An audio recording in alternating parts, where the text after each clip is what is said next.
रामपुर नामक एक गांव में रामू नाम का एक गरीब किसान रहता था। रामू मेहनती था, परंतु उसके पास बहुत थोड़ी सी जमीन थी। उस जमीन से जितनी फसल होती वो उसके परिवार का पेट भरने के लिए भी मुश्किल से ही पूरी पड़ती थी। उसकी गरीबी और मेहनत को देखकर गांव के लोग कहते, रामू, इतनी मेहनत का क्या फायदा? तुम्हारा भाग्य ही खराब है जो तुम इतना परिश्रम करने के बावजूद भी गरीब हो। ये सुनकर रामू थोड़ा उदास हो जाता, पर फिर भी वो मेहनत करना नहीं छोड़ता। एक दिन गांव में एक साधु आए। गांव के लोग उनकी बातें बड़े ध्यान से सुनते थे और उन्हें बहुत मानते थे। रामू भी उनके पास गया और अपनी गरीबी और मेहनत की कहानी सुनाई। साधु ने उसे ध्यान से सुना और फिर कहा, तुम्हारी मेहनत जरूर रंग लाएगी बेटा, बस धैर्य रखो और अपनी मेहनत को बढ़ाते रहो।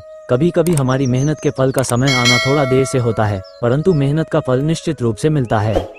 रामू को साधु की बात से थोड़ी हिम्मत मिली और वो और भी मेहनत से खेती में जुट गया। दिन रात मेहनत करता, खेतों में घंटों समय बिताता। समय बीतता गया, लेकिन रामू की स्थिति में कोई खास बदलाव नहीं आया। फिर भी रामू ने अपने परिश्रम को कभी कम नहीं होने दिया।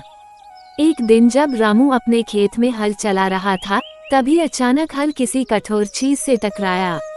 उसने हल को जमीन से निकाला और देखा कि वहाँ कुछ चमक रहा है।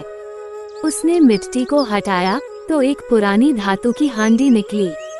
उसने हांडी को खोला तो उसकी आंखें चमक उठी। हांडी में सोने की मोहरें भरी हुई थीं। रामू को अपने भाग्य पर यकीन नहीं हो रहा था। उसने साधु बाबा की बात को याद किया कि मेहनत का फल अवश्य मिलता है। रामू ने उन सोने की मोहरों से थोड़ी जमीन और खरीदी और बेहतर बीज और साधन जुटाए। अब उसकी फसल बहुत अच्छी होने लगी और कुछ ही सालों में वह एक समृद्ध किसान बन गया। उसकी मेहनत और भाग्य ने मिलकर उसका जीवन बदल दिया। इस घटना के बाद गांव के लोग भी उसकी तारीफ करने लगे और कहने लगे, देखो, मेहनत का फल मिलता ही है, बस धैर्य रखना जरूरी है। रामू ने अपनी मेहनत और धैर्य से सिद्ध कर दिया कि सच्ची लगन और परिश्रम से किस्मत भी हमारे साथ चलने लगती है। अगर आप सारे लोग इसी तरह का वीडियो देखना चाहते हैं तो मेरा चैनल को सब्सक्राइब और शेयर करना ना भूलें।